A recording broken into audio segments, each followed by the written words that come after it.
السلام علیکم جی، جیسا کہ آپ جانتے ہیں ہمارا ٹاپک چل رہا تھا گیسز ایکسچینج جو ہے.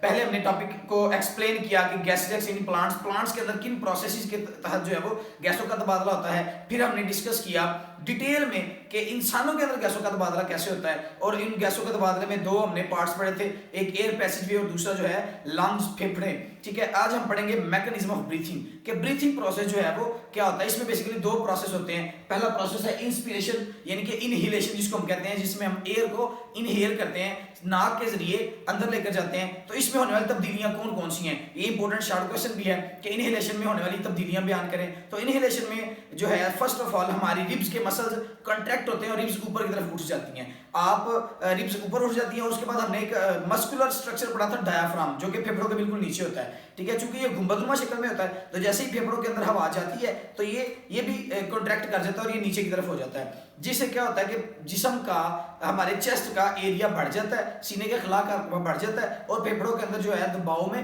کمی آ جاتی ہے. باہر کی ہوا جلدی سے اندر داخل ہوتی ہے پھیپھڑوں میں، تاکہ دونوں سائڈ پر پھیپھڑوں میں ہوا کا جو ہے وہ توازن برقرار رکھ سکے. تو یہ تھا انہیلیشن پروسیس، اس کے اندر ہونے والی تبدیلیاں.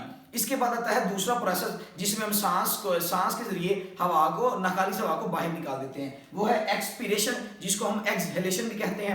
اس میں ناخالص ہوا کو ہم جسم سے باہر نکال دیتے ہیں. اس سے کیا ہوتا ہے، ریبز کے مسل دوبارہ ریلیکس ہو جاتے ہیں، ہماری جو ریبز ہیں وہ ریلیکس ہو جاتی ہیں، ڈایافرام واپس اپنی گنبد نما جگہ میں آ جاتا ہے. ٹھیک ہے، اور ہمارے پھیپھڑوں کے اندر دباؤ میں شدت آ جاتی ہے، دباؤ بڑھ جاتا ہے. چونکہ ہوا اندر نہیں رہی تو اس وقت پھیپھڑوں کے اندر جو ہماری نالیاں ہیں وہ دباؤ کا شکار ہو جاتی ہیں. ٹھیک ہے، اس لیے ہم جلد از جلد سانس لیتے ہیں، انہیل کرتے ہیں، ایکسہیل کرتے ہیں، جس سے گیسوں کا تبادلہ ہوتا ہے. ہماری جو ویزلز ہیں وہ جو ہے وہ دباؤ کا شکار نہیں ہوتی. تو بریتھنگ، میکانزم آف بریتھنگ ہم نے اسٹڈی کیا. تو دوسرا ایک اور اس میں ایک بات ایڈ کریں گے کہ نارمل کنڈیشن میں ہر انسان کی جو ریٹ آف بریتھنگ ہے وہ 16 سے 20 دفعہ پر منٹ ہوتی ہے. ٹھیک ہے، لیکن جب آپ کوئی مشقت کام کرتے ہیں، مشقت والا کام کرتے ہیں، کوئی بھی سخت کام کرتے ہیں، جسمانی کام کرتے ہیں، تو یہ 40 سے 45، 40 سے 50 مرتبہ فی منٹ بھی ہو جاتی ہے. ٹھیک ہے، تو آج کا ہمارا ٹاپک تھا میکانزم آف بریتھنگ، انہیلیشن اور ایکسہیلیشن اور ان کے درمیان ہونے والی تبدیلیاں.